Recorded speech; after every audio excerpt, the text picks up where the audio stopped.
Hey, hola, soy Pedro David Díaz y bienvenidos al Podcast Político, un espacio donde hablamos de política con los que hacen política. Y hoy tenemos un invitado sumamente especial, un concejal de los nuevos que llegó a renovar esta corporación y un concejal que le ha tocado vivir un episodio casi que novedoso en los últimos años de Santa Marta, pero doloroso y triste también. Me encuentro desde el restaurante Vía, en el corazón de Santa Marta, Estación San Pedro, Plaza Comercial. Desde aquí hoy grabamos nuestro episodio 28, porque el 27 Electricaribe lo dañó, la empresa de aire en uno de sus brincos de luz le dañó la producción del podcast 27 a nuestro equipo, así que ese fue el podcast que nunca fue el número 27. Estamos aquí en Estación San Pedro, restaurante Vía, un lugar hermoso donde espero casarme, ya por ahí estaba hablando con mi señora, en octubre esperamos hacerlo aquí, los invitamos a que lo conozcan, lo disfruten y vengan a organizar sus eventos acá, en Estación San Pedro, el corazón de Santa Marta. Y estoy, para entrar en materia, con un concejal que llegó al Consejo de Santa Marta dentro de esa oleada de nuevos concejales, llegó por el partido ADA, entró como en la segunda votación, está en el equipo que hace mayoría en el gobierno, al gobierno distrital, le ha tocado vivir atentados, le ha tocado sobrellevar la carga y el peso de denunciar y ser acosado y perseguido por eso. Estoy con el concejal Anselmo Gual. Anselmo, bienvenido al Podcast Político. Gracias, Pedro, por esta invitación. Reconozco que además estos espacios son los que deberían ser más recurrentes, más que este ambiente fresco, moderno y por supuesto el aprovechamiento de las redes sociales son los que van a llevar a que las personas que no tienen el tiempo de acudir a las sesiones o de tener relacionamiento directo con los concejales o los políticos en general puedan conocerlo en corto tiempo y de manera directa, aprovechando las redes. Bueno, vamos a hablar del consejo y lo que está pasando allá, que es para alquilar balcón, para pagar el premium mensual, que ha sido protagonista, ¿no? Pero antes de hablar del consejo Gual, ¿quién es Anselmo Gual? Me dicen que los Gual son puro abogado. Eso es verdad, tenemos además en la familia actualmente unos 6 o 7 abogados con anterioridad, ya algunos han fallecido, pero con anterioridad existió un buffet. Mis tíos y mi papá tenían su oficina en el centro histórico, lugar en donde vivieron por muchos años, pero luego lo volvieron una oficina y por supuesto eso tal vez ha sido, esa profesión ha sido con la que se ha identificado el apellido. ¿Quién es Anselmo Gual? Bueno, en principio, y me pasaba mucho en campaña, cuando escuchaban el nombre se imaginaban a un viejo de entrada que, sin ofender, pero yo lo que estoy presentándole a los samarios es un tema de juventud fresco, nuevo. Entonces era un poquito el choque por eso en el inicio de ese relacionamiento. Anselmo Gual es un pelado que nació en Juan 23, ese es mi barrio. Posteriormente se mudó a Villa Marbella, también viví unos años en Villa Marbella. Soy el producto del esfuerzo y la crianza de mi mamá, me debo a ella solita con muchas dificultades me sacó adelante, por eso vivo orgulloso de ella, del trabajo que hizo conmigo, de la formación que me dio. Yo sé que, y lo decía en campaña, hay muchos samarios que han escuchado ese cliché que yo vengo de abajo, le han escuchado a los políticos, yo vengo de abajo y por eso créanme, porque yo soy como ustedes. Realmente cuando llegué por primera vez a consolidar este sueño, le decía a mis amigos, solo les pido algo, no me vayan a tratar diferente, yo soy el mismo pelado con el que ustedes se han mamado gallo, con el que jugó fútbol de pelado con ustedes y voy a ser el mismo, no me vayan a empezar a tratar diferente, porque se tiene la connotación que los políticos son otra cosa ya y hay que tratarlos diferente. Bueno, soy del producto del esfuerzo de mi madre, samarios, no he salido de acá, ni siquiera todos mis estudios los he realizado acá y Y traté de identificarme con eso, justamente. Vengo de una familia, pues por el lado de mi madre, bastante humilde, que con muchos sacrificios salimos adelante. Ese es Anselmo, un pelado sincero, honesto, es primera vez que está en estos temas y realmente me debo a esa crianza, soñador, amante de la Unión Magdalena y de esos que cuando sale un ratico de la ciudad y vuelve, pega la lloradita en el avión porque está volviendo a su tierra. Te viene la canción del tropezón, no, a lo lejos se ve. A mí me pega más duro la perla. Sí. Ya en varias oportunidades le he tratado de decir a Carlos Vives que nos debe ese video.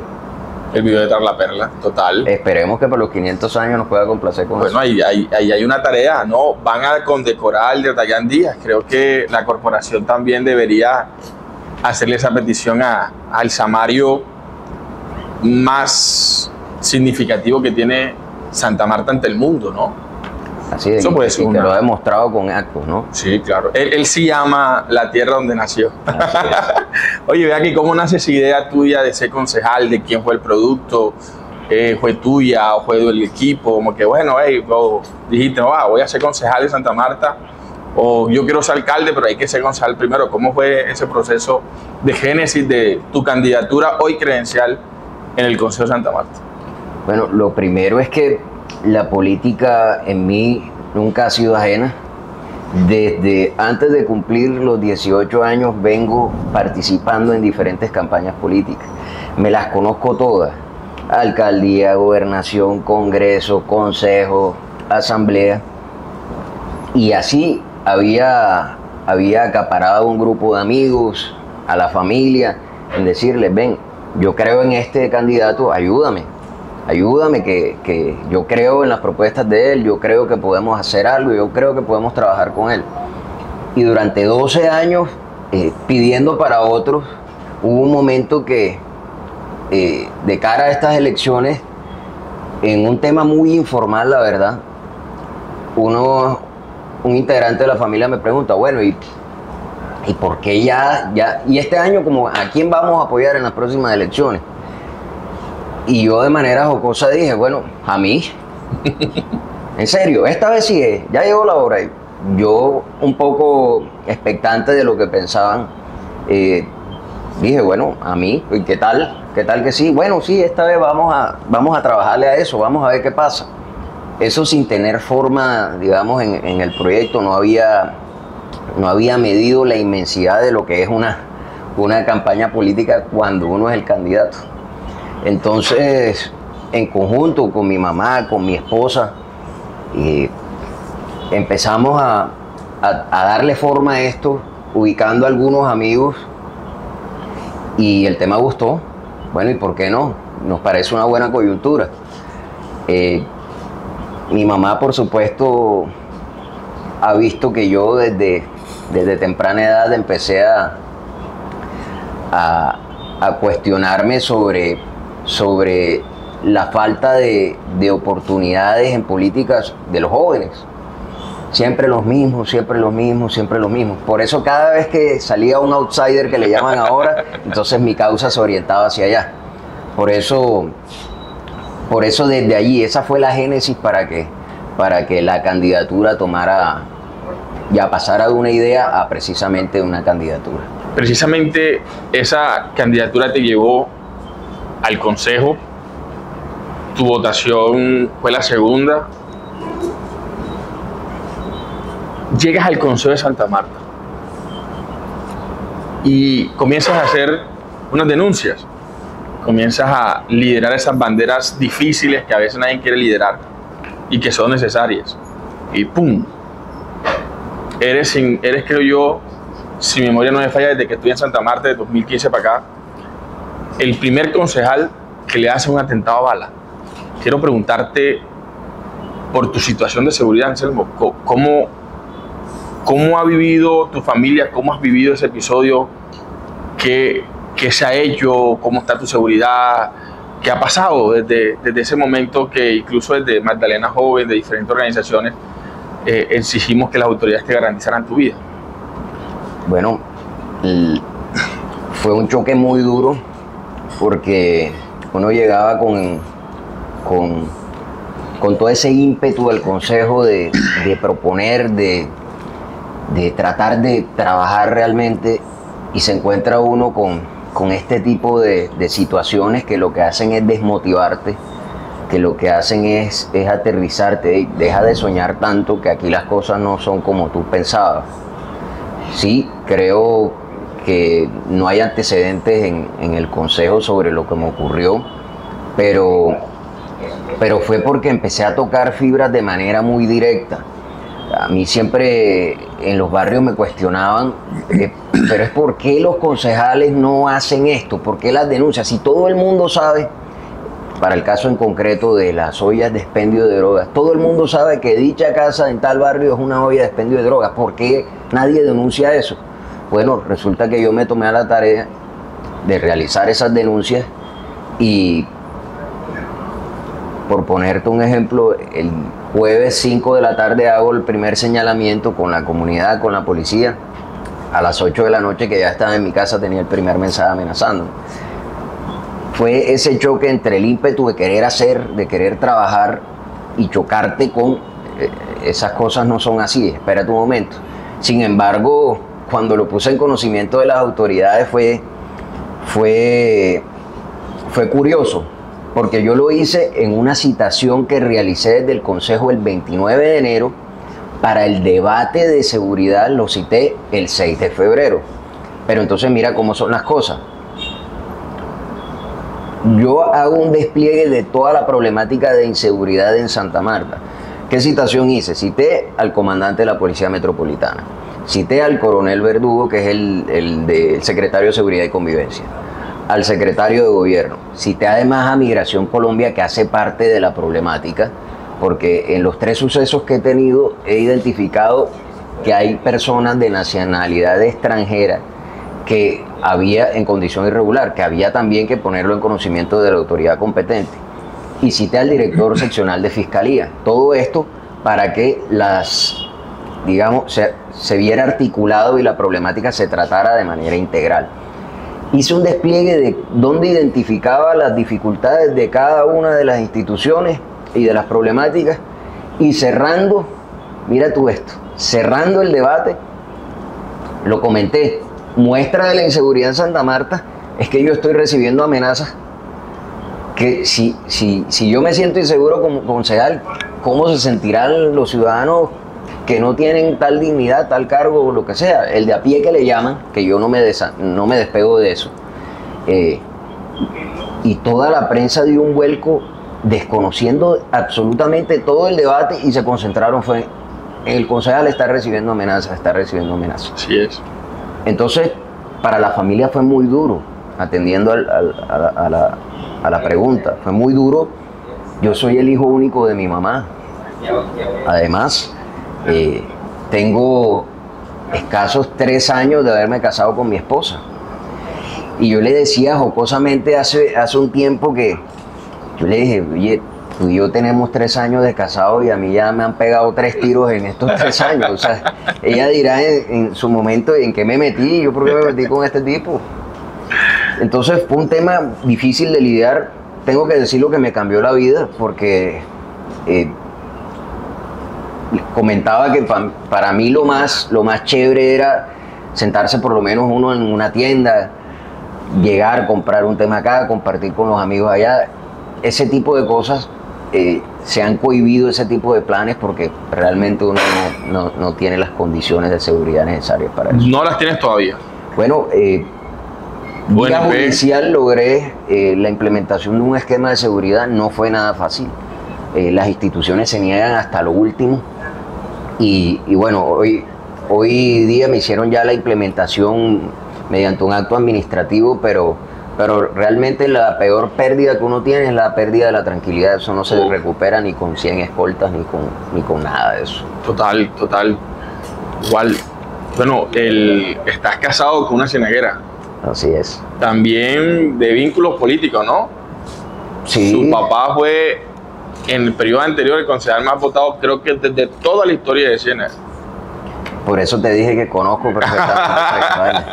Yo fui parte activa de la elección de mi suegro, y me enamoré del proceso precisamente porque era un comerciante que nunca había estado... No es de familia política. Jamás. Entonces, nadie podía desacreditarlo, decirle que tenía alguna tacha. Toda su vida, llegó a Ciénaga y en conjunto con su esposa levantaron un establecimiento de comercio que además las personas vieron esa transición y ese esfuerzo que ellos hicieron por sacar adelante su proyecto empresarial. Lo lograron.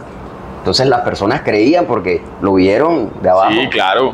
No, creo que si no estoy mal, el más votado de la historia de Ciénaga del Consejo. Así es. Nadie ha alcanzado tantos votos. Nada. Lo revisamos incluso en la elección pasada. Nada, no ha habido nadie todavía que supere.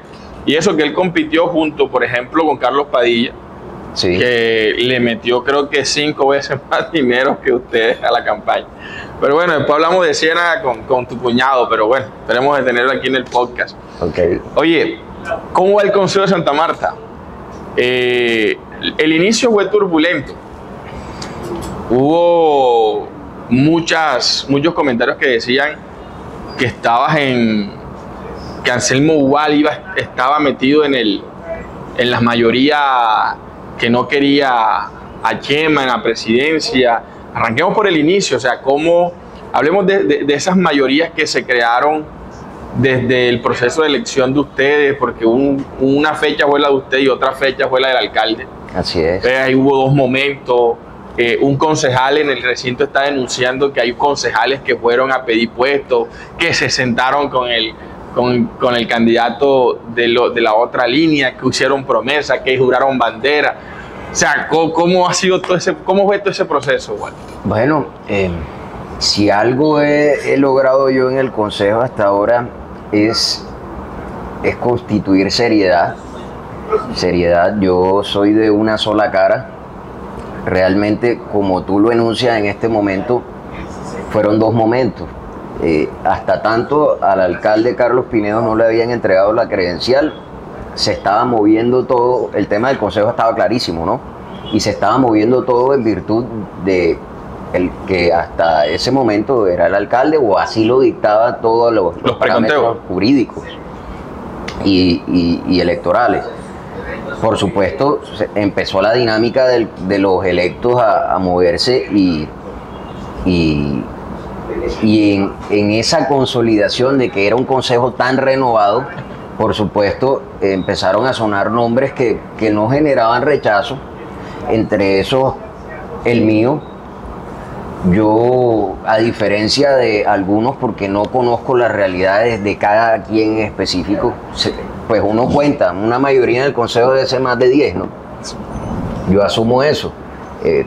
No conozco la realidad de los otros 9 o de los otros 11, de los otros 10 que digo, pero yo nunca me senté con nadie. Hubo unas intenciones de comunicación, cruce de números, incluso fue lo más cercano que hubo, pero... O sea que el concejal Winston Vargas no va a decir que tú no vas a caer en ese señalamiento. No hay ninguna posibilidad. Si Winston o alguno de los concejales del extinto partido Fuerza Ciudadana decide hablar sobre el tema, mi nombre no entra ahí. Y lo digo con toda seguridad y frescura. ¿Qué pasó con esa mayoría fallida que había iniciado, según datos de periodistas como Víctor Rodríguez, de Juan Carlos Esmeral liderando una mayoría para llevar una mesa directiva diferente a la de los deseos del alcalde? Tuviste ahí, dijeron, bueno, se escuchaba que estaba Esmeral, estaba Enrique, estaban los 2 Juan Carlos, Enrique, estabas tú, sí o no, ¿cómo fue ese proceso? Bueno, sí caíste en esa ola de la mayoría. Es que hubo 2 momentos. El primero ya lo mencionamos, hasta tanto el alcalde parecía iba a ser Agudelo. Luego del 26 de noviembre, me parece que fue la fecha en la que le entregan la credencial al alcalde Carlos Pinedo, se empiezan a mover otras cosas, por supuesto. La mecánica y la metodología política apuntó a que cambiara todo lo que ya se había en su momento tal vez pensado o planeado. Vienen todos los integrantes del consejo y se empiezan a reunir. La reunión de la reunidera, eso era cada momento. Por supuesto, el alcalde se sentía a gusto con personas que ya conocía y que votaron con él. Entre eso yo voté con Carlos Pinedo. En ese sentido, nos proponen que hay una persona que tiene intenciones de ser presidente. Yo como un concejal nuevo, yo dije, yo quiero primero observar, no tengo un interés afianzado en ser presidente, porque yo quiero primero observar para aprender y quizá en algún otro momento Dios lo permita. Sin embargo, cuando el presidente actual expresa su intención de ser presidente del consejo y que además el alcalde se siente cómodo trabajando con una persona que ya conoce, con la que compartió corporación incluso, le comparte al resto de concejales esa intención y por supuesto algunos, los antiguos, se mostraron deseosos y de buena voluntad con eso.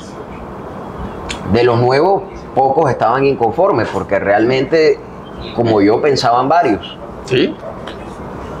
Hubo otros que no, y entonces cuando eso se empieza a mover frente a, de cara pues a la posesión del alcalde, al acto simbólico, ¿no? Sí, el no estoy 30 de hablando del diciembre. 1 de enero, sino del 30 de diciembre, se empiezan a suscitar todos estos comentarios y todos estos chismes acerca de que la mayoría ya no era tan mayoría, sino se habían, digamos, atraído votos de otra línea para poder complementar los 10 que hacían falta.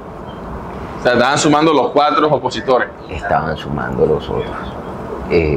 Tampoco fui partícipe de eso porque fue un tema que incluso escaló tanto que cuando un periodista hace la publicación, allí es donde todo hubo zozobra, hubo de todo. Se supo. Todo el mundo se llamó, todo el mundo, hey, tú te reuniste con nosotros. Todo el mundo estaba en función de eso, por lo menos yo no. Entonces, O sea, igual no va a salir en las declaraciones. Ni en el primero ni en el segundo. O sea, no vas a estar en boca de nadie por lo menos. Oye, ¿y cómo ha sido tú estos seis meses con Chema? ¿Cómo ha sido la dinámica brevemente del consejo? Voy a partir de lo general a lo particular. Lo general es, pues mi experiencia dentro del consejo estos primeros 6 meses han sido, con excepción a lo que me ocurrió el 15 de febrero, han sido lo que planifiqué inicialmente. ¿Qué planifiqué yo? Lo primero, que me iba a consolidar como un abanderado de la seguridad. Digamos que se afianzó en cuanto al tema que me ocurrió, pero eso no tuvo su génesis en lo que me ocurrió, sino que yo tengo unos antecedentes que ya ampliamente los he nombrado. Eso como primera medida. Lo segundo, que me vieran como una persona de un solo talante, de una sola cara, de seriedad. Si yo iba a apoyar un proyecto, una proposición, una conducta, yo decía sí, si no, no estoy de acuerdo y daba mis razones. Tercero, que no asociaran algo, un lastre con el que he cargado en mi vida. Y ha sido que se traduce la juventud como inexperiencia o incapacidad. Okay. Yo soy abogado, especialista en administrativo, comercial y marítimo y soy magíster en Derecho. A mis 30 años he hecho un esfuerzo para que además no me sientan un incapaz o un inexperto. Entonces, en el consejo sí me dijeron algunos amigos que me iban a tratar de inexperto, del nuevo. Entonces yo traté de sacudirme eso, que no me vieran como el pelado nuevo que no sabe cómo es esta metodología ni nada. Traté de afianzarme lo más posible al reglamento, tanto así que eso me hizo ganarme unos chistes y unas burlas ahí jocosas y amigables por parte de los compañeros, porque yo llegaba todos los días al recinto con el reglamento interno debajo del brazo y lo tengo todo rayado. Estudiante de Derecho, primer semestre. Así es. Entonces me decían, está rayudo, no importa. Yo llegaba con mi reglamento y de hecho hasta el sol de hoy lo tengo bastante estudiado. Que tienen que actualizarlo, entre otras cosas. Quiero ser impulsor de eso, precisamente, nace de la comisión primera, comisión de la que hago parte. Pero eso en términos generales. En particular, bueno, Chema, más allá de la coyuntura, creo que se ha portado bien, tratando de ser justo y equitativo.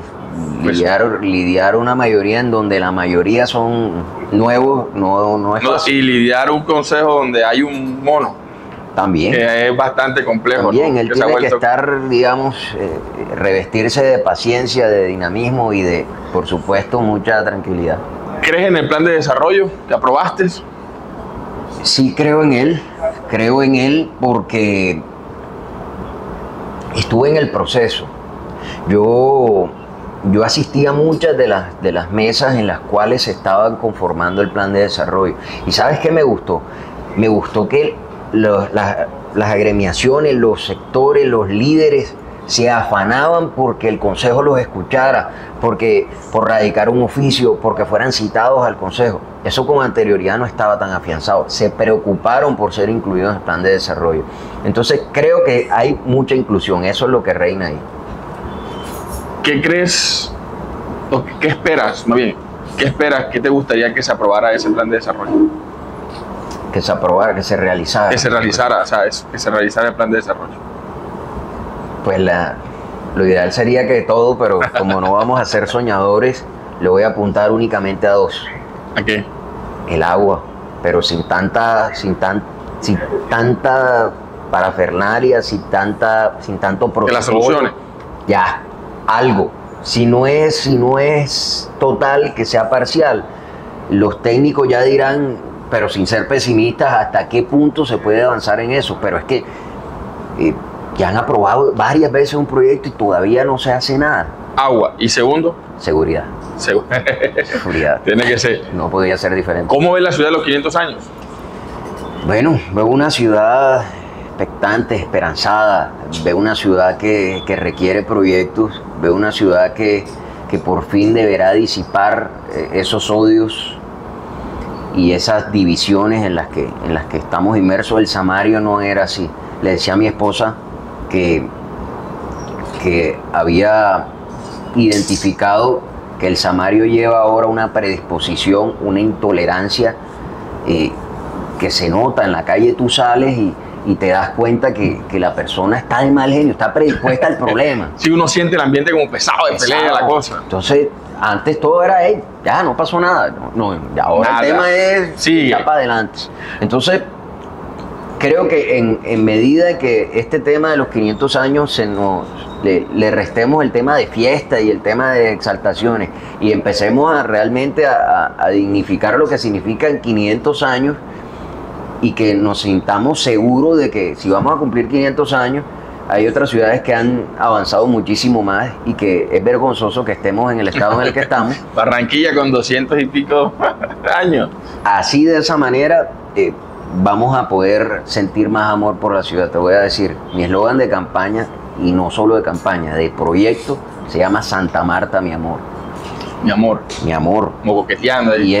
Y es producto de la creatividad, del amor que siento por la ciudad, y no le quise poner tanta vaina en cuanto a... ¿Tú te acuerdas hace ya unos años que el tema de marketing no era un tema tan afianzado como ahora?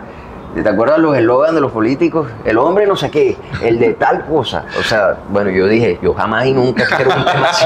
Yo de verdad no sé cuántos habrán utilizado eso, pero yo sí dije que no quería algo así. Oye, Wal, tenemos un segmento final del podcast y es preguntarte por 3 personas para que las defines en una frase.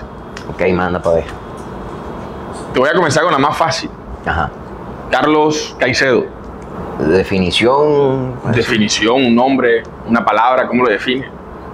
Corta. Bueno, creo que cumplió su ciclo. Ya está bueno. Rafael Martínez. Más de lo mismo. Creería que si lo hace bien o mal, esta debería ser su última incursión política. El presidente de la corporación. ¿Quién vamos? Dice que ya esta es su último periodo en el consejo. Dice que ya no, pero no desde mi percepción. Él mismo dice que no quiere ser más concejal. ¿Será que es candidato a la alcaldía, no? Yo creería que sí, es de sus intenciones. En la corporación hay varios. Para allá íbamos. Carlos Pinedo.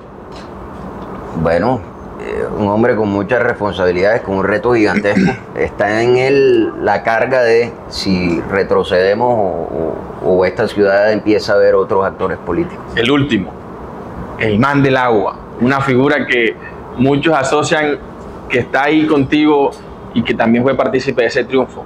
Aristides Herrera. Bueno, Aristides Herrera, definición, el man del agua, como tú lo presentaste, es un tipo que sabe mucho del tema, que necesariamente voy a consultar cuando a la corporación llegue ese proyecto del agua. Gran amigo, ahorita distanciado de los temas políticos, está concentrado en su Contraloría, su tema nacional, del orden nacional, y por supuesto mi cariño para él. ¿Quieres ser alcalde? Esa pregunta no está supeditada a tiempo, ¿cierto? O a periodos. No significa que vas a aspirar ahora, no. El problema sería para la corporación. Imagínate ya cuatro concejales que quieren ser alcalde en los próximos. Pobre Pinedo. Es un sueño que sí permite cambiar vidas. Cuando inicié este tema de ser concejal, yo les decía a las personas que desde el consejo no se cambian vidas en su gran mayoría, porque además no depende de uno solo, depende de la coadyuvancia de por lo menos 9 más para que tus proyectos, tus proposiciones salgan adelante. Yo creo que desde la alcaldía sí se pueden cambiar vidas. Es un sueño y nadie pelea en contra de los sueños, que además quiero de Dios darme su bendición, quiero llevarlo a una realidad, ese proyecto Santa Marta, mi amor, de la mano de mi familia, de mi esposa, de mi mamá, de la familia completa y de las personas que nos acompañen. Pero ya será Dios y los amarios quienes digan en qué tiempo uno puede estar listo para eso. O sea que sí. Sí, no lo descarto, pero no soy de esos intransigentes que afanados. Terco, no tengo afán. Es mi primera incursión en la vida pública, no tengo afán. Gracias, concejal, por estar en el podcast político. No, a ti por la invitación y a todos los amarios por brindarme su apoyo. Esperemos que más espacios como este se repitan. De una, gracias. Soy Pedro David Tobías y este fue el podcast político, nuestro episodio número 28 desde el restaurante Vía, aquí en el corazón de Santa Marta, en Estación San Pedro, Plaza Comercial. El concejal Anselmo Gual, del partido ADA, el único concejal que infortunadamente ha sufrido un atentado a bala en los últimos años que se tiene conocimiento. Nos habló, nos compartió que también quiere ser candidato, que también quiere ser alcalde en algún momento. Este fue el podcast político. Los invitamos a que lo compartan, le den me gusta y lo inviten a los demás a verlo. Soy Pedro David Tobías y no olvides seguirnos en nuestras redes sociales. Este es el podcast político.